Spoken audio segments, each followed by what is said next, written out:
Hello दोस्तों, तो आज हम लोग डिस्कस करने वाले हैं क्लास 12 फिजिक्स का सिलेबस। मेनली हम लोग इसमें डिस्कस करेंगे बिहार बोर्ड का। ठीक है दोस्तों, देखिए यहाँ पे लिखा हुआ है क्लास 12 फिजिक्स सिलेबस BSEB। ठीक है, हम लोग डिटेल में चर्चा करेंगे कि इसमें कितना मार्क्स हम लोग प्राप्त कर सकते हैं। ठीक है दोस्तों, तो देखिए दोस्तों, ये जो है यूनिट है और ये सब चैप्टर्स का नाम है। ठीक है, अब देखिए यहाँ पर दोस्तों स्थिर वैद्युतिकी में हम लोगों को कितने चैप्टर पढ़ना है? 2 चैप्टर मेनली पढ़ना है, जिसमें से चैप्टर 1 आप अध्याय 1 हिंदी में इसको बोला जाता है, या आप अंग्रेजी में चैप्टर लिख सकते हैं। ठीक है, तो अध्याय 1 में हम लोग को क्या पढ़ना है?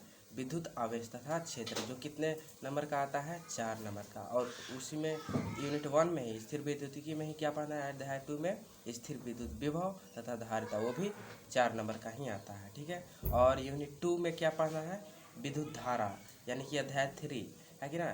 ध्यान रखिएगा, यूनिट 1 में 2 चैप्टर हैं और यूनिट 2 में सिर्फ 1 चैप्टर है। ठीक है, अध्याय 3 क्या, इसमें क्या पढ़ना है? विद्युत धारा। ये कितने नंबर का आता है आपको? 7 नंबर का, ध्यान दीजिएगा। और टोटल मिलके आपको कितने मार्क्स दिला सकता है? 15 मार्क्स। ठीक है, आगे देखिए यूनिट 3 चुंबकत्व तथा धारा के चुंबकीय प्रभाव। इसमें अध्याय 4 और अध्याय 5 2 चैप्टर पढ़ना है। इसमें 4 क्या है? गतिमान आवेश तथा चुंबकत्व, जिसमें आपको 4 मार्क्स में मिलेगा।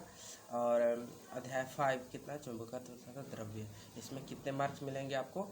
4 मार्क्स। ठीक है, अब देखिए इसके बाद है यूनिट 4 क्या है? विद्युत चुंबकीय प्रेरण तथा प्रत्यावर्ती धारा। ठीक है, तो इसमें कौन कौन से चैप्टर पढ़ने हैं? तो अध्याय 6 में क्या?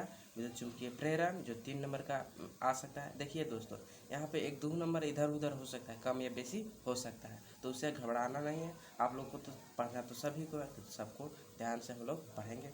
ठीक है, आगे देखिए फिर क्या है? अध्याय 7 प्रत्यावर्ती धारा, जो आपको 5 नंबर दिला सकता है। टोटल मिला करके आप लोग देखिएगा 5 3 8 8 16 नंबर आपको इसमें मिल सकता है। आगे देखिएगा दोस्तों, आगे इसमें क्या है? विद्युत चुंबकीय तरंगे। ठीक है, क्या है? विद्युत चुंबकीय तरंगे। तो इसमें हम लोगों को क्या पढ़ना है? अध्याय 8 में विद्युत चुंबकीय तरंग ही पढ़ना है, जो 3 मार्क्स का आ सकता है। और उसके बाद है प्रकाशिकी, जो वेरी वेरी इंपॉर्टेंट है। इसमें अध्याय 9 में क्या पढ़ना है? किरण प्रकाशिकी तथा प्रकाशीय यंत्र। और अध्याय 10 में क्या? तरंग प्रकाशिकी। ठीक है, जो ये 8 नंबर का और 6 नंबर का आता है, तो टोटल मिलाकर कितना होगा? 8 14 3 17 नंबर का आपको इसमें से प्राप्त हो सकता है। ठीक है दोस्तों, तो आगे हम लोग देखते हैं विकिरण तथा द्रव्य की द्वैत प्रकृति। द्वैत कहने का मतलब है डबल उसका नेचर होता है, 2 गो नेचर। ठीक है, चलिए, तो इसमें क्या पढ़ना है? विकिरण तथा द्रव्य की द्वैत प्रकृति। कितने मार्क्स का? 4 मार्क्स का। ठीक है, अब यहाँ पर देखिए परमाणु तथा नाभिक, इसमें क्या पढ़ना है? परमाणु और नाभिक, जो 3 नंबर का है, तो टोटल कितना हो गया? 10 नंबर का। आगे देखिए दोस्तों, आगे देखिए क्या पढ़ना है? आगे पढ़ना है इलेक्ट्रॉनिक डिवाइसेस, युक्तियाँ। यूनिट नंबर 9 है और अध्याय कितना है? चैप्टर 14। ठीक है, तो इसमें अर्धचालक इलेक्ट्रॉनिक पदार्थ, युक्तियाँ तथा सरल परिपथ पढ़ना है। ठीक है, जो कितने नंबर का आता है? 7 नंबर का। ठीक है, अब लास्ट यूनिट क्या है?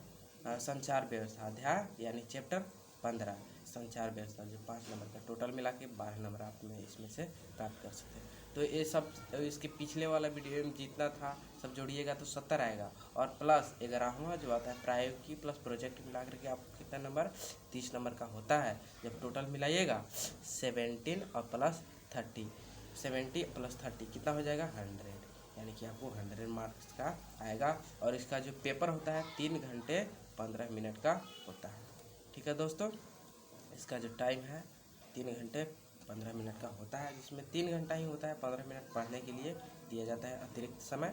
ठीक है दोस्तों, तो इसके आज की वीडियो में इतना ही। अब अगले वीडियो में हम लोग लेक्चर देखेंगे। आज का जो वीडियो था वो 0 वीडियो था। आप लोग इसको ध्यान से कॉपी के फर्स्ट पेज पे नोट डाउन कर लीजिएगा। ठीक है दोस्तों, और कॉपी कम से कम 200 से 250 पेज का होना चाहिए, 200 से 250 पेज का होना चाहिए। ठीक है दोस्तों, तो ले लीजिएगा वो ऐसा कॉपी, और उसके फर्स्ट पेज पर आप लोग इसको नोट डाउन कर लीजिएगा, ध्यान से देख लीजिए। आप स्क्रीनशॉट ले सकते हैं और इसको ध्यान से लिख लीजिएगा, ठीक है। चलिए दोस्तों, तो आज के लिए इतना ही, धन्यवाद।